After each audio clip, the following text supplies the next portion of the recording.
ഇസ്മുൽ ആളമിൻ്റെ പേരിൽ ചിലർ വ്യതിചലിച്ചു, വഴിതെറ്റി. രണ്ട് കക്ഷികളാണ് അതിൽ മുഖ്യന്മാർ. ഒന്ന് സൂഫികൾ, മറ്റൊന്ന് ഷിയാക്കൾ.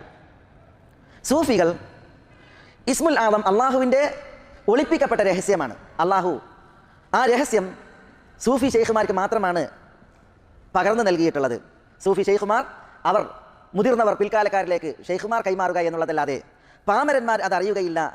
അള്ളാഹുവിൻ്റെ രഹസ്യ സൂക്ഷിപ്പുകാർ ഞങ്ങൾ ഷെയ്ഖുമാരാണ് എന്ന് സൂഫി ഷെയ്ഖുമാർ ജൽപ്പിച്ചുകൊണ്ട് അവർ ഈ ഇസ്മുല്ലാഹിൽ ആളമിൻ്റെ വിഷയത്തിൽ പറ്റ വ്യതിചലിക്കണ്ടായി. നബി സല്ലല്ലാഹു അലൈഹി വസല്ലം തങ്ങൾ അങ്ങനെ ഒരു ആശയം വന്നിട്ടില്ല. ഇത് ചില ഷെയ്ഖുമാർക്ക് മാത്രം അറിയുന്ന അള്ളാഹുവിൻ്റെ രഹസ്യമാണ് എന്നുള്ളത് വന്നിട്ടില്ല. എല്ലാവർക്കും പ്രാപ്യമാകുന്ന മനസ്സിലാകുന്ന രീതിയിലാണ് ഇസ്മുൽ ആളമിനെ റസൂലുള്ളാഹി സ്വല്ലല്ലാഹു അലൈഹി വസല്ലം തങ്ങൾ ചെയ്തിട്ടുള്ളത്, അവതരിപ്പിച്ചത്. അത് ഇന്നത് എന്നുള്ളത് തിട്ടമില്ലെങ്കിലും പക്ഷേ അതിൻ്റെ പുണ്യം, അതിനാലുള്ള മേന്മ എല്ലാവരും നേടുന്ന രീതിയിലാണ് തിരുനബി സല്ലല്ലാഹു അലൈഹി വസല്ലം തങ്ങൾ അത് പറഞ്ഞിട്ടുള്ളത്. പക്ഷേ സൂഫികൾ പറയുന്നത് ഞങ്ങളുടെ മശായിഖുമാരുടെ അടുക്കൽ മാത്രമുള്ള രഹസ്യമാണ് ഇസ്മുല്ലാഹിൽ ആദം എന്നാണ്. ആ വിഷയത്തിൽ ഒരു കള്ള റിപ്പോർട്ട് സൂഫികൾ അവതരിപ്പിക്കാറുണ്ട്. അതേതാണ്?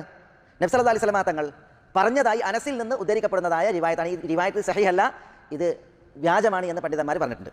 പക്ഷേ സൂഫികളുടെ വിശ്വാസ വ്യതിയാനവും അവരുടെ അപകടകരമായ ജൽപ്പനങ്ങൾ മനസ്സിലാക്കാനാണ് ഞാൻ ഇത് നിങ്ങളെ കേൾപ്പിക്കുന്നത്. എന്താ സൂഫികൾ പറഞ്ഞത്? നബി സല്ലല്ലാഹു അലൈഹി വസല്ലം തങ്ങൾ പറഞ്ഞു അത്രേ, ഞാൻ അള്ളാഹുവിനോട് അൽ ഇസ്മുൽ ആളം ചോദിച്ചു, അള്ളാൻ്റെ ഇസ്മുൽ ആളം ചോദിച്ചു, മഹത്തായ നാമം ചോദിച്ചു. അപ്പോൾ ജിബ്രീൽ എൻ്റെ അടുക്കൽ വന്നു, മഖ്സൂനൻ മഖ്തൂമൻ, ഇസ്മുൽ ആളമിനെ വളരെ സൂക്ഷിച്ചുകൊണ്ട് അത് മുദ്ര വെക്കപ്പെട്ടുകൊണ്ട് ആർക്കും തുറക്കാൻ പറ്റാത്ത രീതിയിൽ ഭദ്രമായി ജിബ്രീൽ ആ ഇസ്മുൽ ആളം കൊണ്ടുവന്നു. അല്ലാഹുമ്മ ഇന്നി അസ്അലുക ബിസ്മിക്കൽ മഖ്സൂനുൽ മുതഹ്ഹറുൽ മുഖദ്ദസുൽ മുബാറകുൽ ഹയ്യുൽ ഖയ്യൂം എന്ന് പറഞ്ഞുകൊണ്ടാണ് ജിബ്രീൽ വന്നത് എന്നാണ്. അപ്പോൾ പിന്നെ ഈ ഹദീസ് സഹിഹല്ല തീർത്തും. ആയിഷ റളിയല്ലാഹു തആല റസൂലുള്ളാഹിന്റെ അടുക്കൽ ഉണ്ടായിരുന്നു. അപ്പോൾ ആയിഷ ചോദിച്ചു, റസൂലല്ലാഹ് അല്ലിമിനീഹി, ഇസ്മുൽ ആളം നിങ്ങൾ എനിക്ക് പഠിപ്പിച്ചു തന്നാലും. അപ്പോൾ റസൂലുള്ളാഹി സ്വല്ലല്ലാഹു അലൈഹി വസല്ലം തങ്ങൾ ആയിഷയോട് പറഞ്ഞു എന്നാണ് അവർ പറയുന്നത്. ഈ റിവായത്തുള്ളത് നുഹീന അൻ തഅലീമിഹി അൻ നിസാഅ വസ്സുബിയാന വസ്സുഫഹ, ഇസ്മുൽ ആളം സ്ത്രീകൾക്കും കുട്ടികൾക്കും ഭോഷ്കന്മാർക്കും വിവരദോഷികൾക്കും പഠിപ്പിക്കുന്നതിനെ തൊട്ട് ഞങ്ങൾ വിരോധിക്കപ്പെട്ടിരിക്കുന്നു.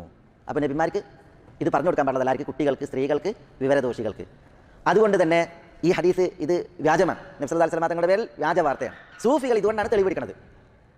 നബി സല്ലല്ലാഹു അലൈഹി വസല്ലം തങ്ങൾ മനസ്സിലാക്കി. അതേപോലെ തന്നെ സൂഫി ഷെയ്ഖുമാർക്കും ഇത് അറിയാം. പാമര ജനങ്ങൾക്ക് പറഞ്ഞു കൊടുക്കാൻ പാടില്ലാത്ത അള്ളാഹുവിൻ്റെ സിർറുൻ മക്തൂം, ഒളിപ്പിക്കപ്പെട്ട രഹസ്യമാകുന്നു ഇസ്മുൽ ആളം എന്നാണ് സൂഫി ഷെയ്ഖുമാർ പറയുന്നത്.